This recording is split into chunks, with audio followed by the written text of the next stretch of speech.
Halo pemirsa YouTube channel saya. Kita sore ini ngopi-ngopi ya. Sambil saya mau ceritain satu buku yang kemarin teman-teman di Facebook pengen ulasannya, yaitu ini bukunya, Why CEO Fail: The 11 Behavior That Can Derail Your Climb to the Top and How to Manage Them, ya. 11 perilaku yang dapat menurunkan Anda untuk berkarir lebih tinggi, ya, dari David Dolrich dan Peter Cairo. Ya, ini ya bukunya. Nah, ini buku yang sangat menarik buat saya karena Dolrich dan Cairo ini ya memberikan satu wawasan ya tentang bagaimana sih kalau kita menjadi seorang direktur, kita menjadi seorang leader, kita bisa mengetahui ciri-ciri kepemimpinan kita. Terutama kita bisa tahu tentang kelemahan dari kepribadian kita, ya, karakter kita. Lalu apa yang harus kita lakukan jika kita mempunyai satu kekurangan itu, ya. Dolrich dan Cairo mengatakan bahwa tidak ada yang namanya karakter yang sempurna. Semua orang bisa menjadi CEO, semua orang bisa menjadi pemimpin. Asalkan kita tahu kelemahan kita, lalu kita berusaha untuk meminimalkan munculnya kelemahan-kelemahan itu yang akan mempengaruhi pengambilan keputusan. Ya, itu. Nah, kemudian di sini dikatakan bahwa banyak yang CEO gagal.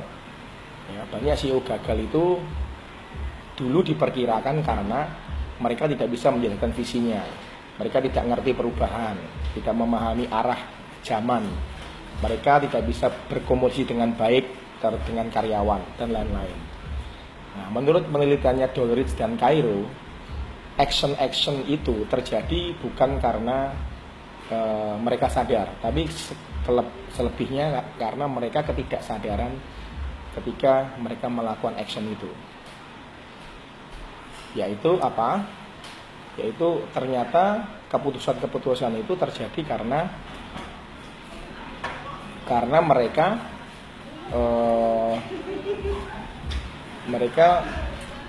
tidak menyadari kelemahan dari kepribadian itu, kepribadian yang mereka miliki, ya, yang menyebabkan mereka melakukan satu kesalahan fatal ketika melakukan keputusan bisnis. Nah, menurut Dolrich dan Cairo ini ada 11 perilaku yang dapat menyebabkan kita sebagai pemimpin memiliki kualitas pengambilan keputusan yang salah, yang kurang tepat. Nah, kalau kita nanti diarahkan pada kalau kita sebagai pribadi kita harus tahu nih dari 11 itu mana yang menjadi karakter negatif kita.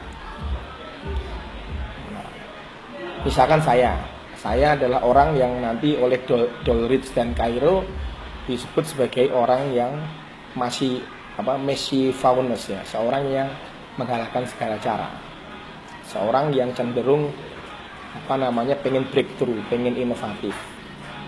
Itu ada sisi positifnya dan ada negatifnya kata Dolrich dan Cairo ini. Demikian juga saya mungkin termasuk orang yang eksentrik, orang yang fun. Tapi akibatnya fun adalah banyak hal-hal pekerjaan yang tidak tuntas saya selesaikan. Nah, bagaimana saya bisa tahu tentang kelemahan diri saya dan bagaimana saya mengatasinya sehingga saya menjadi seorang leader yang lebih baik. Nah, buku CEO Fail ini cukup memberikan arahan kepada saya untuk saya sadar nih, Angke itu posisinya di mana, saya ini posisinya apa, kelebihan saya apa, kelemahan saya apa. Nah, kemudian saya menyadari, kalau saya eksentrik berarti saya harus mengurangi kadar eksentrisitas saya. Namun saya memperbesar kadar kehati-hatian saya misalkan. Oke, balik lagi ke buku ini ya. Ada 11 karakter yang membuat kita ya cenderung tidak bisa naik ke atas menjadi seorang direktur utama atau cenderung tidak bisa menjadi seorang leader yang efektif. Apa itu? Nah, kita bahas satu persatu ya. Yang pertama adalah arogan. Ya. Sikap yang membuat seorang pemimpin itu tidak bisa menghasilkan satu keputusan yang baik, yang berkualitas, itu adalah arogan. Ya. Arogan itu sisi negatifnya dari satu kepribadian yang namanya percaya diri. Ya. Jadi arogan itu kalau adalah bentuk yang berlebih dari self confidence. Ya. Kalau self confidence kan memang harus ya, seorang pemimpin memang harus self confidence. Tapi kalau self confidence-nya terlalu tinggi, itu kemudian menjadi arogan. Arogan artinya mengatakan bahwa pendapat dia benar dan pendapat semua orang lain salah. Nah, itu namanya arogan. Ya. Di sini diceritakan adalah bagaimana ada satu sosok namanya Linda. Ya, Linda adalah tipikal seorang CEO yang sukses meniti dari bawah. Ya, dia kuliah di Harvard Business School, kemudian dia pernah kerja sebentar di McKinsey. Kemudian karena dia kepintarannya dia, kecerdasannya dia, maka dia bisa menaiki posisi direktur secara cepat. Ya. Namun karena kepercayaan diri dia begitu tingginya, ya, pada saat dia jelang menjadi direktur, mungkin menjadi GM, ya, dia kemudian berubah personalitinya, jadi overconfidence kemudian menjadi arogan. Nah, contohnya adalah Linda kemudian selalu mengatasnamakan jika keberhasilan itu adalah keberhasilannya dia, bukan keberhasilan tim. Dan ketika dia dikritik, dia akan berkata, ya inilah saya. Nah, kalau Anda sering berkata seperti itu, berarti itu tandanya Anda sebagai arogan. Ya. Oh iya, kepribadian. Ya, ini perusahaan ini sukses karena saya sebagai general manager, karena saya mengambil keputusan strategis. Ya. Tapi ketika Anda dikritik, ya, kamu harusnya tidak demikian. Kemudian kita akan menjawab, ya silakan terima, inilah saya. Nah, itu namanya sebenarnya arogan. Nah, sebagian pemimpin, kata Dolrich dan Cairo, itu tidak sadar bahwa dirinya itu arogan, ya. Tidak sadar. Makanya itu kita harus melakukan self assessment, penilaian terhadap diri kita sendiri, apakah kita ini arogan atau enggak gitu ya. Nah, Dolrich and Cairo mengatakan bahwa kita bisa mengenali tanda-tanda kalau kita ini arogan, kalau saya arogan. Yang pertama adalah bawahan saya nggak mau kasih data yang benar, ya. Menginterpretasikan data yang hanya sesuai dengan dunianya sehingga membuat orang malas memberikan masukan. Nah, itu. Jadi karena seorang arogan itu menginterpretasikan dunia itu adalah dia dan dia adalah dunia, maka kemudian bawahannya pemimpin itu menjadi malas untuk kasih masukan, kasih feedback, nanti juga dianggap salah kan gitu kan. Jadi kalau misalkan Anda menemukan orang-orang bawahan Anda itu malas memberikan masukan kepada Anda mungkin harus cek apakah Anda arogan atau tidak. Kemudian biasanya orang yang arogan itu membuat orang lain nggak mau tanggung jawab. Ada kata Dolrich and Cairo, ya, karena dia merasa tidak memiliki dari sebuah keputusan itu. Karena apa? Seorang yang arogan biasanya memaksakan keputusannya, sehingga ketika keputusan itu dijalankan, ya otomatis bawahan tidak mau dong mempertanggungjawabkan dari pekerjaannya itu, ya. Kemudian karakter pemimpin yang arogan membuat change management itu tidak jalan. Ya. Artinya apa? Artinya perusahaan itu hanya menggantungkan pada satu orang saja. Ya. Sedangkan perubahan kan mungkin akan lebih baik jika dipahami oleh beberapa orang. Ya. Kemudian regenerasi juga tidak akan jalan karena pemimpin yang arogan biasanya tidak bisa mempunyai calon pengganti yang lain. Ya. Tapi jangan khawatir, solusinya juga dikasih dari Dolrich and Cairo ini, yaitu pemimpin yang arogan harus melakukan self assessment, ya, tentang arogansinya dia. Ya. Ada tesnya di sini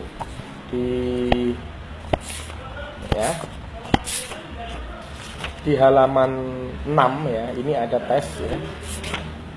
Di halaman 6, nah ini ada tes ya. Bagaimana Anda bisa mengecek tentang kadar arogansi Anda. ya. Nah, kemudian solusinya lagi apa?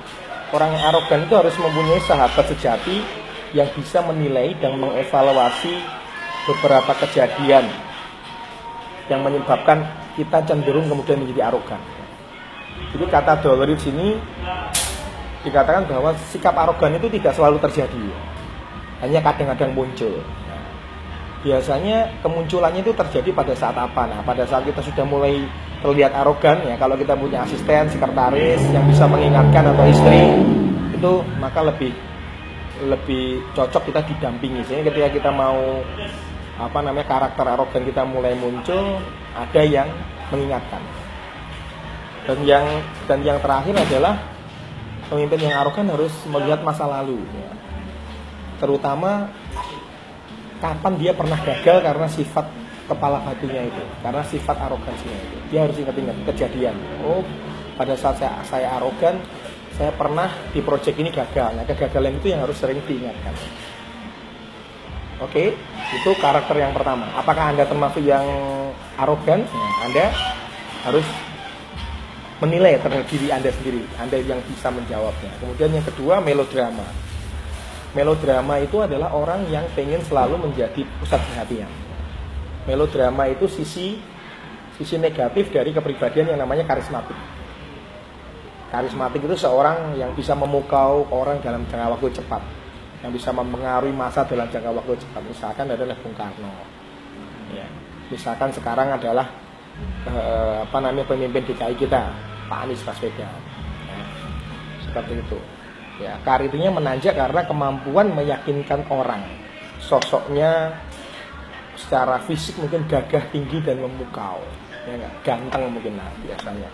Kemudian suaranya berat, suaranya kuat, ya. Kemudian dia talkative, suka ngomong, jargon-jargonnya bagus. Nah, itu adalah tanda-tanda orang yang melodramatik.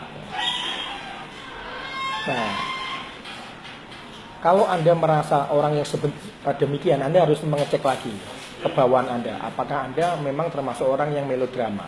Yang pertama, kata Dollery and Cairo adalah lack of focus, ya. Maunya ngomong terus apa yang ada di pikirannya sehingga fokusnya nggak jelas. Nah, ini. Jadi tanda-tanda orang melodramatik ini ngomong terus, apa saja diomongin sama dia, ya. Tapi nggak fokus. Artinya orang itu ketika dia ngomong tuh akhirnya nggak ngerti sih inti pembicaranya sebenarnya kemana sih gitu. Inti isunya kemana gitu ya. Kemudian dia biasanya failure to develop, ya. Gagal membangun orang. Karena orang melodramatik ini biasanya talkative, suaranya keras, kencang, bahasa ngomongnya cepet sehingga orang itu segen mau menginterrupt gitu ya. Akibatnya apa? Akibatnya kemudian orang malas untuk memberikan masukan, ya. Malas untuk menyanggah, ya. Dia pasti kalah secara omongan gitu ya. Kemudian yang ketiga adalah showboating thing, ya. Ya.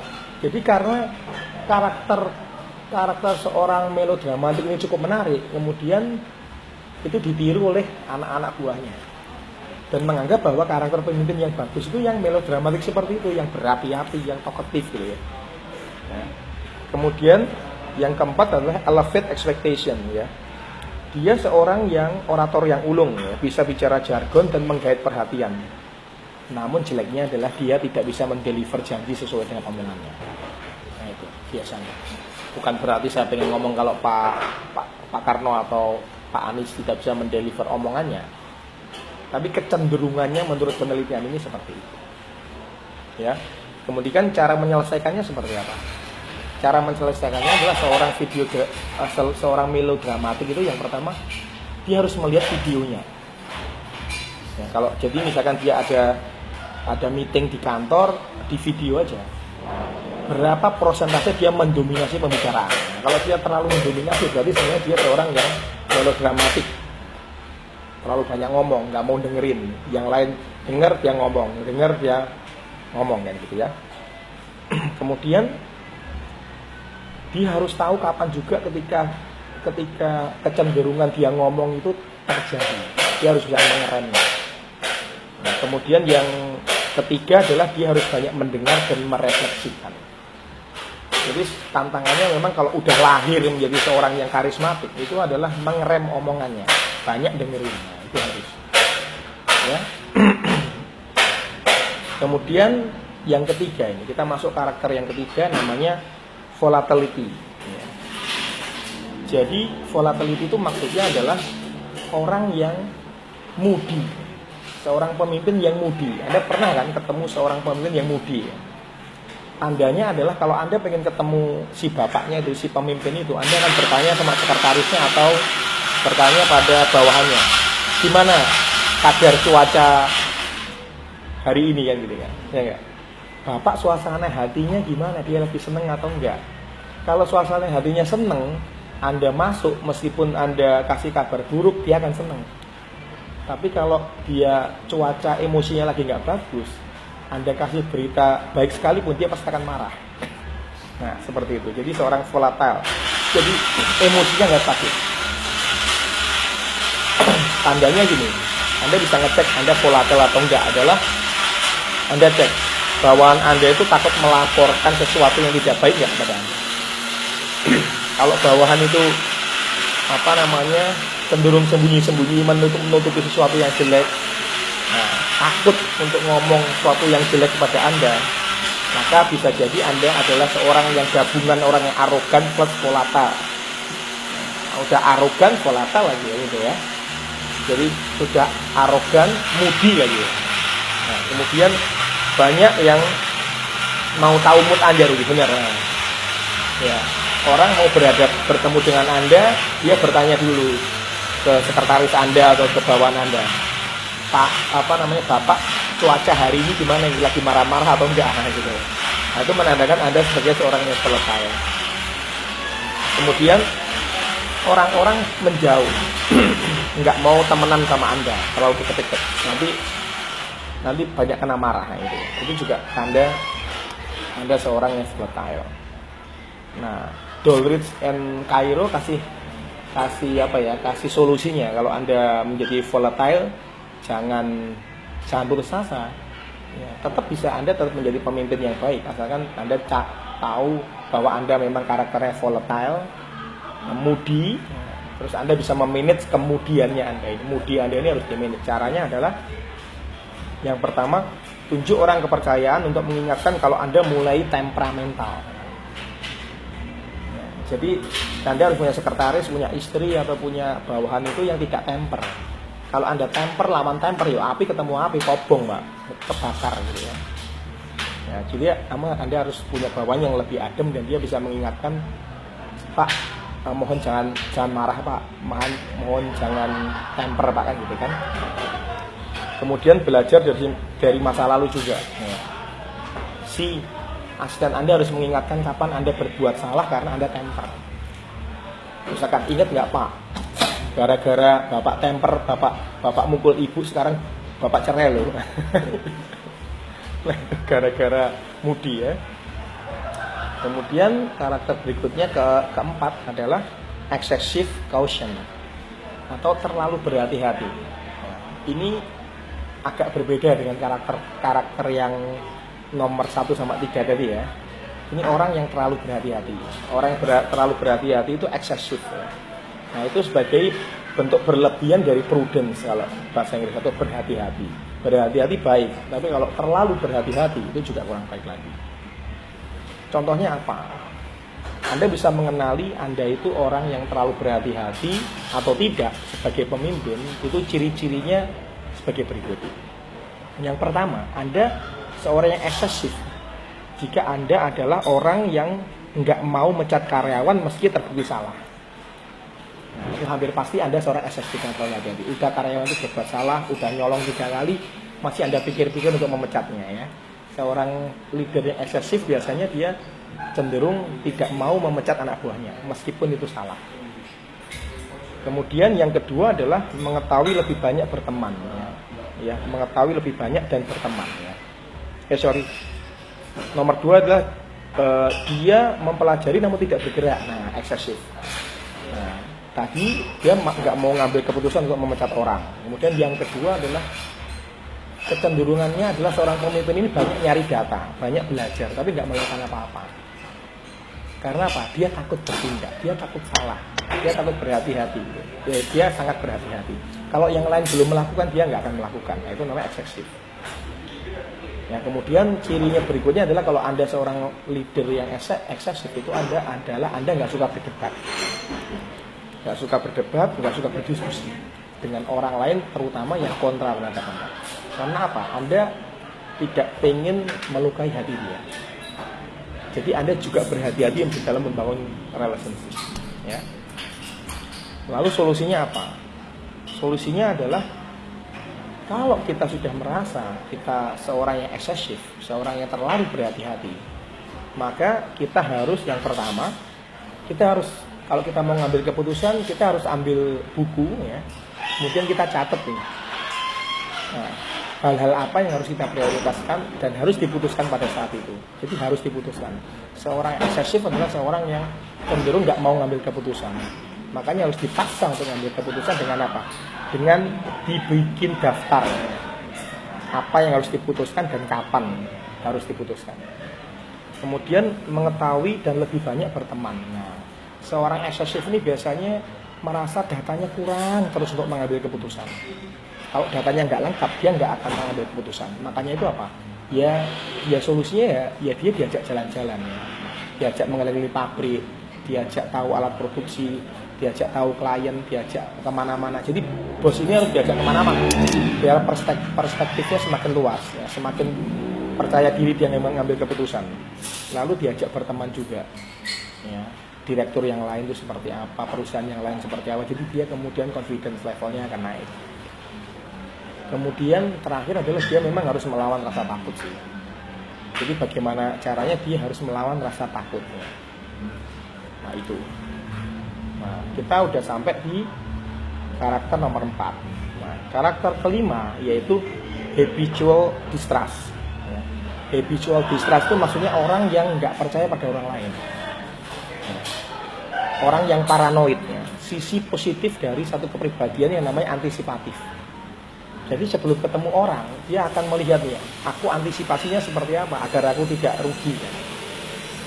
Orang ini maunya apa? Dia sudah membayangkan itu sebelum ketemu dengan orang. Tapi karena dia cenderung terlalu ekstrim dalam melakukan kepribadian itu, perilaku itu, maka kemudian dia terjebak pada rasa paranoid. Rasa paranoid itu tandanya apa? Yang pertama adalah kalau kita ini selalu skeptis sama motif orang lain. Misalkan kalau ada orang jualan, skeptis kita adalah orang jualan itu pasti akan membodohi saya, mengelabui saya. Padahal tidak semua orang jualan itu pengen mengelabui kita. Tapi karena Anda orangnya adalah seorang yang habitually distrust, seorang yang nggak percaya apapun, Anda kemudian berpikir bahwa semua salesman itu adalah melakukan upaya manipulatif. Kemudian kita juga bisa mengukur diri apakah kita habitually distrust sebagai leader adalah ketika anak buah kita juga selalu pengennya main aman. Nah itu mainnya aman. Kalau sama sama Pak Kin, nah, saya maunya main aman lah. Saya maunya laporan yang normal aja lah. Saya nggak mau laporan yang terlalu bombastis atau inovatif nanti salah. Nah gitu. Nah yang terakhir adalah cirinya adalah juga kalau kita susah bekerja sama dengan orang lain. Nah, gimana mau kerja sama orang lain selalu didiskreditkan, orang lain selalu dianggap mempunyai motif jahat kepada leader itu, kepada kita. Jadi kita pun akhirnya susah juga membangun hubungan dengan orang lain. Ya. Nah, Doldrich dan Cairo mengusulkan kalau kita menjadi seorang leader yang habitually distrust, kita yang pertama harus menyadari kenapa kita nggak gampang percaya. Kenapa sih kita nggak gampang percaya sama orang? Apakah karena trauma masa lalu atau karena apa? Dan itu harus disembuhkan. Kemudian kita harus menunjuk satu orang yang dipercaya untuk mengingatkan dan diajak diskusi. Jadi dia harus lawan dari kita. Kita kalau orangnya terlalu hati-hati, tidak percaya sama orang, maka partner kita ya berarti orang yang harus optimistik ya. Dan selalu berpikiran positif terhadap orang sehingga ada penyeimbang. Kemudian belajar kasih feedback positif meskipun apapun yang terjadi, meskipun salah. Jadi seorang habitually distrust biasanya kalimatnya nyinyir. Jadi semua laporan itu dinyinyirin, prestasi semua dinyinyirin, ada aja istilah nyinyir dari dia. Nah itu tidak baik. Jadi kalau kita sudah tahu kita suka nyinyir, berarti kita belajar bagaimana caranya agar kalau bawahan kita kasih laporan sejelek apapun kita ambil sisi positifnya. Nah, jangan kita nyinyir, tambah nanti sikap habitually distrust itu semakin meningkat. Kemudian yang keempat adalah kita harus sadar bahwa habitual distrust ini menghambat karir kita. Gimana kita mau naik kalau kita tuh nggak pernah percaya sama orang? Gimana kita mau naik kalau kita selalu menganggap orang itu datang pada diri kita pengennya negatif terus? Nah, itu harus kita sadari. Nah, karakter ke-6 berikutnya adalah seorang pemimpin yang tidak efektif adalah seorang pemimpin yang aloofness. Aloofness, ALOOSNES ya. Aloofness itu adalah seorang pemimpin yang cenderung maunya menyendiri. Nah, ini bentuk negatif dari kepribadian yang namanya independen, tidak tergantung. Nah, dia orang yang tipikal pendiam, ya, nggak mau populer.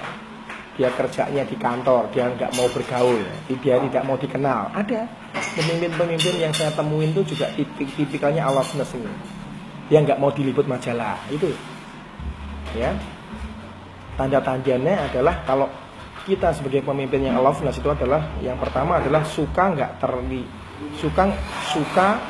apabila tidak terlihat. Kebalikan dari seorang tadi ya, apa namanya? Mas Rumah Pinus apa namanya? Kepribadiannya apa? Kebalikan dari apa?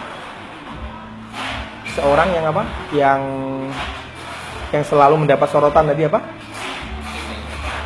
Melodramatik. Nah, kebalikan dari seorang yang melodramatik yang selalu ingin diperhatikan. Nah, ini aloofness ini orang yang malah nggak mau diperhatikan. Kalau diperhatikan dia malah marah.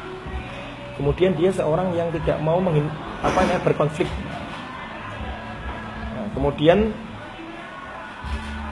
dia juga susah ditebak apa maunya, ya, karena dia cenderung pendiam, ya. Mau senang ya diam, mau sedih ya diam. Orang jadi nggak tahu kapan nih bapak ini sedih atau diam, jadi susah menebak apa maunya. Dan yang terakhir adalah biasanya perusahaan itu menjadi dingin, nggak ada greget. Orang aloofness tuh paling nggak suka yang namanya kata-kata motivasi, gambar-gambar motivasi, tempel-tempel atau yel-yel atau slogan-slogan atau nyanyian-nyanyian, dia nggak senang. Makanya kalau masuk ke perusahaan dia cenderung diem, adem gitu, nggak ada semangat. Jadi nggak ada motivasi, orangnya nggak semangat, nggak banyak orang yang bicara itu kemudian dinilai dia terlalu banyak bicara, kemudian salah kan gitu. Ada yang kayak ini, yang pendiam, ya. Apakah Anda pendiam atau Anda kerja di perusahaan yang dipimpin oleh orang pendiam? Apakah Anda sama seperti itu ya? Mungkin bisa dicek. Nah, solusinya apa? Solusinya yang pertama, orang pendiam ini harus dirubah mindsetnya. Si pemimpin ini harus sadar bahwa mengenal orang itu juga penting, bukan hanya masalah pekerjaan. Karena apa? Biasanya orang yang aloofness ini adalah orang-orang di bidang keuangan. Pengennya ngerjain kerjaan secara tuntas. Jadi task oriented, people orientednya kurang. Kemudian yang kedua, pada saat nulis presentasi, katanya Dollrit and Cairo ini orang aloofness harus menyisipkan kata-kata motivasi di balik angka-angkanya ya. Dia harus belajar cara memotivasi orang. Dia harus menyisipkan kata-kata motivasi. Kalau bisa di ruangannya juga dikasih kata-kata motivasi. Jadi biar dia itu menganggap bahwa tugas itu juga ada sisi humanistiknya, sisi kemanusiaannya. Dan yang terakhir adalah fokus pada dampak. Fokus pada dampak itu maksudnya gimana? Kadang kalau kita diam, kita nggak tahu apa yang mau kita sampaikan, itu justru membuat orang lain juga kebingungan. Nah, dia harus tahu dampak dari kediaman dia itu tidak selalu emas. Nah, karena dia seorang direktur, dia tidak bisa diem dong. Dia harus berkomunikasi dengan orang lain kan gitu kan.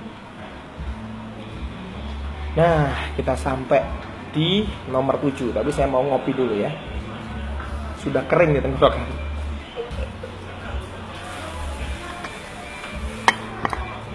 Oke, nomor 7 itu adalah karakter seorang pemimpin yang mischievousness. Mischievousness itu diambil dari kata Machiavellisness lah kalau saya. Orang yang Machiavellis ya, adalah tentunya Anda kenal kan dengan tokoh komunis namanya Machiavellis ya. Yang menghalalkan segala cara. Maksudnya apa? Orang ini ingin menghalalkan segala cara untuk mencapai tujuan. Ya, rambu-rambu ditabrak, peraturan ditabrak, budaya perusahaan ditabrak. Pokoknya dia pengen tujuannya kecapai. Biasanya dia adalah orang yang sangat kreatif, orang yang eksekutor. Banyak yang eksekutor. Contohnya orang Machiavellis ini ya Dahlan Iskan sama Ahok. Nah, semua ditabrak sama dia. Bagus juga karena dia pengen cepat ya. Cuma akibatnya apa? Ya akibatnya nabrak peraturan segala macam. Akibatnya konflik ya. Sudah terjadi konflik, kemudian orang-orang juga benci sama dia karena dia tidak peduli pada kebutuhan orang lain ya. Semuanya dianggap tantangan. Dia tidak peduli sama peraturan jam kerja segala macam, pokoknya harus selesai. Dan cirinya adalah orang ini kalau mentok ya, dia akan melakukan dengan caranya dia sendiri. Misalkan apa? Pak Dahlan Iskan nyetir mobil listriknya sendiri, buka tolnya sendiri. Pak Ahok juga seperti itu. Kalau dia sudah sebel sama orang ya dia melakukannya sendiri gitu. Nah, itu tanda Machiavellisme. Kemudian tandanya dia juga adalah dia suka membereskan masalah sendiri dan dia bosan. Karena dia selalu mencari tantangan-tantangan, dia ingin membereskan semua masalahnya. Kalau masalah sekecil apa dia tidak selesai, dia bosan, pindah ke masalah berikutnya. Nah, akibatnya apa? Akibatnya seorang pemimpin yang selalu menerobos, ya, selalu ingin selesai seperti ini adalah dia dianggap tidak mempunyai ownership. Maksudnya apa? Karena dia pengen semuanya selesai ya, dianggap dia nggak punya komitmen sama satu tugas tertentu karena semuanya dianggap harus selesai gitu. Kemudian dia dianggap sebagai seorang yang menabrak aturan, pakem, budaya perusahaan. Karena dia nggak peduli seperti itu, yang penting selesai. Nah, untuk mengerem kadar Machiavellisness seperti ini, maka Doleritz dan Cairo mengatakan bahwa orang ini harus mulai membaca peraturan ya. Dia harus memahami peraturannya. Kemudian dia harus merasa bertanggung jawab terhadap apa yang dilakukan. Jangan kemudian ketika itu gagal kemudian itu disalahkan ke bawahannya. Nah, seperti itu. Orang yang Machiavellis itu cirinya adalah kalau gagal dia nyalain anak buahnya. Nah, makanya anak buahnya jadi tidak suka gitu ya. Kemudian yang ke-8 adalah karakter seorang yang eksentrik ya. Seorang direktur pasti orang eksentrik. Eksentrik sebenarnya sisi negatif dari kepribadian yang dinamakan fun atau orang yang menyenangkan. Orang terlalu menyenangkan, pengen menyenangkan semua orang itu menjadi kemudian eksentrik. Ya. Orang yang pengen kelihatan keren, kelihatan berbeda ya. Contohnya adalah apa? Kalau Anda seorang yang eksentrik itu bisa dilihat dari sifat-sifat Anda. Yang pertama adalah Anda orangnya adalah cenderung menyukai hal baru. Sesuatu yang baru, apapun baik buruknya Anda lakukan. Anda suka beli sesuatu yang inovatif ya. Sesuatu yang handphone yang inovatif Anda beli, mobil inovatif Anda beli, gadget yang inovatif Anda beli. Kemudian seorang eksentrik biasanya melakukannya sendiri ya. Kalau nggak mau yang lain melakukan. Jadi ya udah, nah, ini gabungan dari yang tadi Machiavellisness itu ya. Nah, dia nabrak terus dia eksentrik ya udah, menabrak aturan, kemudian dia juga seorang eksentrik ya udah. Kalau nggak ada yang mau melakukan, aku mau melakukannya sendiri kan gitu kan. Eksentrik, contohnya ya udah kalau semua orang tidak mau sepedaan ke kantor, aku sepedaan sendiri kan seperti itu. Ya, kemudian orang anggap Anda tidak serius ya. Sisi negatifnya adalah orang menganggap kita sebagai leader itu tidak serius karena apa? Segala macam project itu maunya diterima, segala macam ide itu maunya dilakukan. Ya. Nah, solusinya oleh Doleritz dan Cairo ini dikatakan bahwa seorang pemimpin yang sudah sadar bahwa dirinya itu seorang yang eksentrik, dia harus yang pertama memikirkan dampak dari idenya. Ya, sebelum dia melaksanakan, ya diredam dulu 1-2 hari lah, dipikirin dampaknya apa dulu. Tidak kemudian begitu mendapat ide langsung yang dilakukan. Kemudian pilih orang-orang yang jago eksekusi. Nah, seorang yang eksentrik ini biasanya suka pada perencanaan ide tapi melaksanakannya kurang. Nah, makanya dia harus memilih orang-orang yang eksekutor yang baik ya. Bukan seorang yang eksentrik, seorang yang diem tapi melakukan gitu ya. Nah, tiba pada karakter nomor 9 dari 11 karakter pemimpin yang akan mengakibatkan dia kurang efektif mengambil keputusan. Yaitu apa? Karakter apa? Passive resistant. Nah, ini orangnya diemnya diem, tidak melakukan apa-apa. Passive resistant. Ya, cirinya adalah apa? Cirinya itu adalah dia itu sudah tahu harus melakukan sesuatu, datanya sudah lengkap segala macam. Tapi dia tidak melakukan satu gerakan apapun gitu ya. Sehingga apa? Bawahan itu marah-marah. Ini gimana sih Pak? Udah dikasih laporan, udah dikasih apa, keputusannya mana gitu kan. Nah, saya juga pernah dapat curhatan dari teman-temannya. Ada di sebuah BUMN. Nah, tidak perlu saya sebutkan namanya. Pemimpinnya baru ganti. Pemimpin yang dulu biasanya dia bisa mengambil keputusan itu 1 bulan misalkan 10 keputusan. Ya, tanda tangan SK surat keputusan. Nah, pemimpin yang baru ini 1 bulan nggak ada keputusan. Baru 3 bulan baru ada keputusan. Akibatnya apa? SK yang harus ditandatangani numpuk semua. Dan semua departemen mengeluh. Semua program nggak bisa jalan. Karena apa? Karena direkturnya terlalu lambat ngambil keputusan. Ya. Jatuh.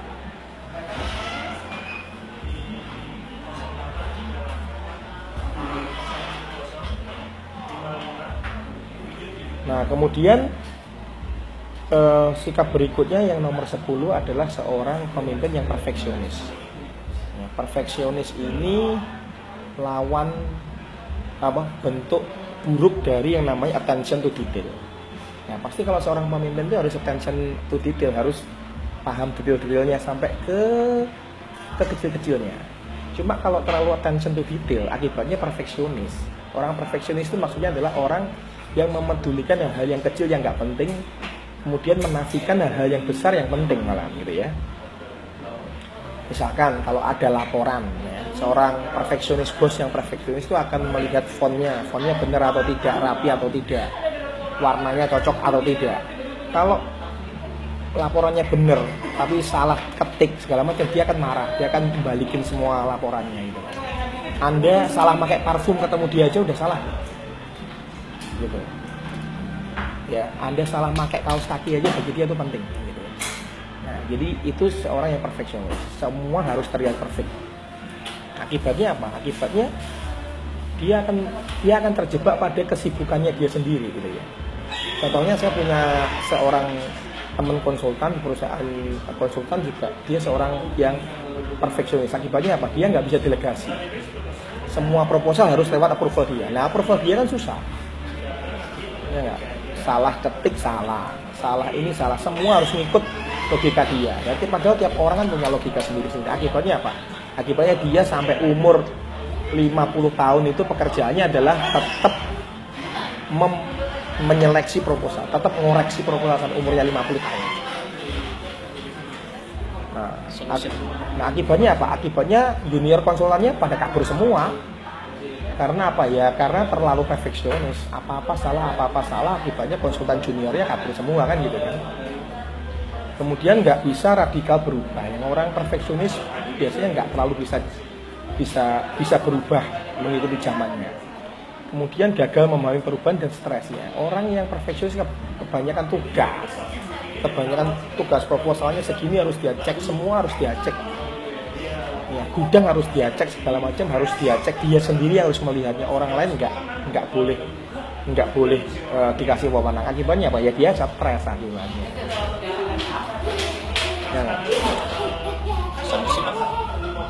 Ya, solusinya apa?